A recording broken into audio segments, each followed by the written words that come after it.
Hello दोस्तों, आज 7 सितंबर 2021 के करंट अफेयर को डिस्कस करेंगे।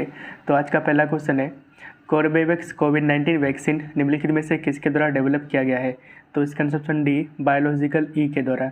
तो कोर्बेवैक्स कोविड-19 वैक्सीन जिसको डेवलप करा है बायोलॉजिकल ई, जो कि एक हैदराबाद बेस्ड फार्मास्यूटिकल कंपनी है। ठीक है, तो अभी ये चर्चा में इसलिए है क्योंकि रिसेंटली इनको DCGI यानी कि drug controller general of India से फेज 2 और 3 के लिए क्लिनिकल ट्रायल्स का अनुमति मिल चुका है। ठीक है, तो प्रेजेंट टाइम अभी इंडिया में 6 वैक्सीन है जिसको इमरजेंसी यूज़ अप्रूवल मिला हुआ है DCGI से। तो पहला है कोवैक्सीन जिसको बनाया है भारत बायोटेक ने, ये स्वदेशी वैक्सीन है।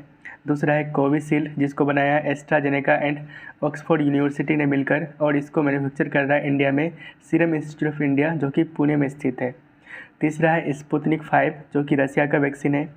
चौथा है मॉडर्ना जिसको इंपोर्ट कर रहा है सिप्ला जो कि मुंबई में स्थित है। पांचवा है जॉनसन एंड जॉनसन जो कि एक सिंगल डोज कोविड-19 वैक्सीन है। और छठा है जाइकोव डी जो कि डेवलप करा है जिसको जायडस कैडिला ने, और ये दुनिया का पहला नीडल फ्री प्लाज्मिड DNA कोविड-19 वैक्सीन है। तो हमारे पास 2 स्वदेशी है, एक कोवैक्सीन जिसको भारत बायोटेक ने बनाया है और दूसरा है जाइकोव डी जो कि जायडस कैडिला ये गुजरात में स्थित है। ठीक है, अगला क्वेश्चन है, अल्फा कोंडे किस देश के राष्ट्रपति हैं? तो इसका ऑप्शन ए गिनी के। तो ये भी चर्चा में इसलिए है क्योंकि रिसेंटली मिलिट्री ने इनको हिरासत में यानी कि डिटेन कर लिया है, अल्फा कोंडे जो कि प्रेसिडेंट है गिनी के। तो गिनी आपको यहाँ पे मिल जाएगा जो कि वेस्ट अफ्रीकन कंट्री है जिसकी कैपिटल है कोनाक्री और करेंसी है फ्रैंक। अगला क्वेश्चन है, कौन सा राज्य भारत का पहला डुगोंग संरक्षण रिजर्व यानी कि India's first dugong conservation reserve स्थापित करेगा? तो इसका ऑप्शन डी तमिलनाडु। ठीक है, तो इंडिया का पहला डुगोंग कंजर्वेशन रिजर्व इसको सेटअप किया जाएगा तमिलनाडु गवर्नमेंट के द्वारा।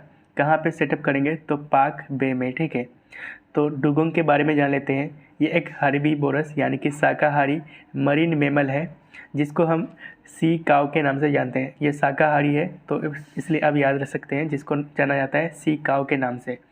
और ये कहाँ पे पाए जाते हैं इंडिया में? तो गल्फ ऑफ मन्नार याद रखेगा, Palk bay, gulf of Kutch and Andaman Nicobar island में। तो ये 4 जगह मेनली पाए जाते हैं। अच्छा, ये ये प्रोटेक्टेड एनिमल्स है इन schedule 1 of the wild life protection act of 1972। तो आपको पाक बे यहाँ पे मिल जाएगा। यहाँ पे पाक स्टेट है जो कनेक्ट करता है, जो सेपरेट करता है श्रीलंका और तमिलनाडु को। यहाँ पे है गल्फ ऑफ मन्नार। ओके, तो डुगोंग से रिलेटेड यूपीएससी ने 2015 में एक क्वेश्चन पूछा था। तो क्वेश्चन है, with reference to dugong a mammal found in India which of the following statements is are correct? तो आपका ऑप्शन है it is herbivorous marine animal यानी कि यह शाकाहारी है। यस, ये शाकाहारी है और इसको सी काव के नाम से जाना जाता है। तो पहला ऑप्शन सही है। It is found along entire coast of India, नहीं ये गलत है, इंटायर कोस्ट में नहीं पाए जाते हैं। ये आपका इंडिया का मैप है और यहाँ पे गल्फ ऑफ कच्छ में पाए जाते हैं, यहाँ गल्फ ऑफ मन्नार, यहाँ पाक बे एंड यहाँ पे अंडमान निकोबार आइलैंड में। ठीक है, तो यह 4 जगह मेनली पाए जाते हैं। और तीसरा ऑप्शन है it is given legal protection under schedule 1 of wild life protection act of 1972। तो ये भी सही है। तो ऑप्शन 1 और 3 तो आपका हो जाएगा ऑप्शन डी आंसर सही। ठीक है, अगला क्वेश्चन है, स्पेक्ट्रल इन्हांसमेंट नामक एक नया सॉफ्टवेयर किसने लॉन्च किया है? तो इसका ऑप्शन बी कोल इंडिया लिमिटेड यानी कि CIL ने। तो न्यू सॉफ्टवेयर जिसका नाम है स्पेक्ट्रल इन्हांसमेंट यानी कि SPE, जिसको लॉन्च करा है कोल इंडिया लिमिटेड यानी कि CIL under Ministry of Coal, और इसको लॉन्च किया गया है for better assessment of coal resource. तो कोल रिसोर्सेज के बेटर मूल्यांकन के लिए इसको लॉन्च किया गया है और इसमें यूज़ किया जाएगा सिस्मिक सर्वे को during exploration process of fossil fuels. और इस सॉफ्टवेयर को डेवलप करा है CIL यानी कि कोल इंडिया लिमिटेड का एक आर्म है जिसका नाम है central mine planning and design institute यानी कि CMPDI। दूसरा है Gujarat energy research and management institute यानी कि GERMI। अगला क्वेश्चन है, हाल ही में चर्चा में रहे बिग जोन निम्नलिखित में से क्या है? तो इसका ऑप्शन बी डायनासोर। तो बिग जोन ये दुनिया का लार्जेस्ट ट्राइसेराटोप्स डायनासोर है और ये अब तक के खोजे गए सबसे बड़ा मतलब डायनासोर है, ठीक है, जिसको खोजा गया था पेलियंटोलॉजिस्ट के द्वारा। अच्छा, पेलियंटोलॉजिस्ट जो स्टडी करता है एंसेंट लाइफ के ऊपर। तो इसका स्केलेटन एज है 66 मिलियन ईयर ओल्ड, ठीक है। तो ये भी चर्चा में इसलिए है क्योंकि पेरिस में इसके सेल यानी कि इसके बिक्री के लिए ऑक्शन किया जाएगा। अगला क्वेश्चन है, हाल ही में डच ग्रैंड प्रिक्स किसने जीता है? तो इसका ऑप्शन ए एम वर्स्टपन। तो एम वर्स्टपन रेड बुल के लिए जीता है डच ग्रैंड प्रिक्स 2021, ठीक है।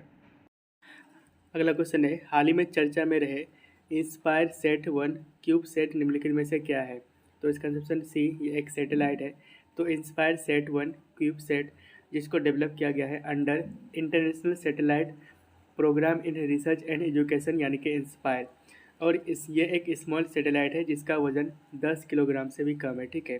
और इसको लॉन्च किया जाएगा ड्यूरिंग इसरो के polar satellite launch vehicle mission यानी कि PSLV मिशन के दौरान इसको लॉन्च किया जाएगा।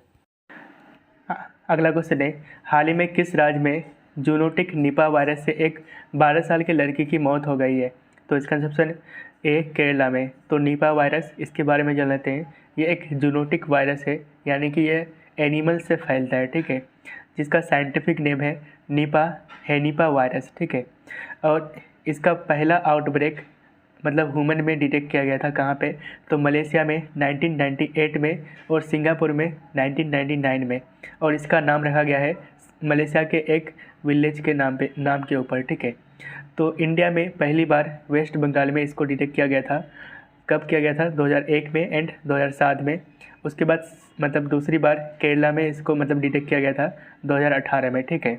अच्छा, ये वायरस ट्रांसमिट होता है मतलब एनिमल से ह्यूमन में ट्रांसमिट होता है मेनली फ्रूट बेट्स जिसको फ्लाइंग फॉक्स कहा जाता है।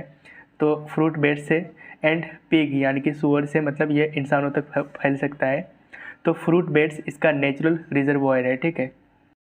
अगला क्वेश्चन है, हाल ही में कितने बैंक खाता एग्रीगेटर नेटवर्क में शामिल हुए हैं?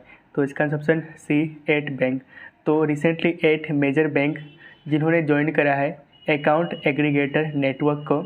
और ये 8 बैंक्स में कौन कौन शामिल है? तो SBI, ICICI bank, axis bank, IDFC first bank, Kotak Mahindra bank, HDFC bank, IndusInd and federal bank, ठीक है। तो इस अकाउंट एग्रीगेटर नेटवर्क के जरिए कस्टमर इजीली मतलब अपने फाइनेंशियल डाटा को एक्सेस एंड शेयर कर पाएंगे, ठीक है। अगला क्वेश्चन है, बैरा सिउल पावर स्टेशन निम्नलिखित में से किस राज्य में स्थित है? तो इसका ऑप्शन डी हिमाचल प्रदेश में। तो ये भी चर्चा में इसलिए है क्योंकि NHPC ने रिसेंटली रिनोवेशन एंड मॉडर्नाइजेशन यानी कि नवीकरण एंड आधुनिकीकरण का काम इसका कंप्लीट कर लिया है बैरा सिउल पावर स्टेशन का, ठीक है। और ये कहाँ पे स्थित है? तो हिमाचल प्रदेश के चंबा डिस्ट्रिक्ट में, जिसकी कैपेसिटी है 180 मेगावाट। तो NHPC जिसका फुल फॉर्म है national hydro electric power corporation, जो आते हैं अंडर मिनिस्ट्री ऑफ पावर के गवर्नमेंट ऑफ इंडिया, ठीक है। और इस NHPC का पहला पावर स्टेशन था, ये था आपका बैरा सिउल पावर स्टेशन जो 1982 में कमीशन किया गया था। तो हिमाचल प्रदेश के कुछ इंपॉर्टेंट नेशनल पार्क है उसको देख लेते हैं। तो इसके लिए ट्रिक है, गंगा हिमालय की वैली से निकलकर सिम्बा के किले में गिरी। तो यहाँ पे हिमालय से तो हिमाचल प्रदेश हो जाएंगे और गंगा यहाँ पे कीवर्ड है, तो गंगा से हो जाएंगे खीर गंगा नेशनल पार्क, हिमालय से हो जाएंगे ग्रेट हिमालयन नेशनल पार्क जो कि यूनेस्को वर्ल्ड हेरिटेज साइट भी है, वैली से हो जाएंगे पीन वैली नेशनल पार्क, सिम्बा से हो जाएंगे सिम्बलबारा नेशनल पार्क और किला से हो जाएंगे इंद्र किला नेशनल पार्क। अगला क्वेश्चन है, अंतर्राष्ट्रीय चैरिटी दिवस यानी कि इंटरनेशनल डे ऑफ चैरिटी कब मनाया जाता है? तो इसका ऑप्शन ए हर साल 5 सितंबर को इंटरनेशनल डे ऑफ चैरिटी मनाया जाता है। और इसको मतलब डिक्लेयर किया था यूनाइटेड नेशन जनरल असेंबली ने इन 2012। तो 5 सितंबर को क्यों मनाते हैं? क्योंकि 5 सितंबर को डेथ एनिवर्सरी होता है मदर टेरेसा को, मतलब मदर टेरेसा जिसको नोबेल पीस प्राइज़ मिला था 1979 को। अगला क्वेश्चन है, पैरालंपिक में पदक जीतने वाले पहले IAS अधिकारी कौन बने? तो इसका option A Subhash L Yathiraj. तो सुभाष एल यथिराज जो उत्तर प्रदेश से बिलोंग करते हैं और ये इंडियन पारा बैडमिंटन प्लेयर हैं और रिसेंटली इन्होंने सिल्वर मेडल जीते हैं भारत के लिए इन टोक्यो पैरालंपिक 2020, ठीक है। अगला क्वेश्चन है, भारतीय नौसेना वायु स्टेशन यानी कि इंडियन नेवल एयर स्टेशन जिसका नाम है INS हंस किस राज्य में स्थित है? तो इसका ऑप्शन बी गोवा में, ठीक है। तो ये प्रेजेंट टाइम गोवा में स्थित है। तो INS हंस जिसको कमीशन किया गया था कोयम्बटूर में, कब किया गया था? तो 5 सितंबर 1961 को। तो 1961 में after the annexation of Goa, तो गोवा के एनेक्सेशन के बाद INS हंस को कोयम्बटूर से गोवा के डेबोली में ट्रांसफ़र कर गया था, मतलब ट्रांसफ़र कर दिया गया था, ठीक है। तो ये भी चर्चा में इसलिए है क्योंकि रिसेंटली इन्होंने मतलब INS हंस अपना डायमंड जुबली सेलिब्रेट किया है आफ्टर 60 ईयर, मतलब 60 ईयर ऑफ कमीशनिंग, ठीक है।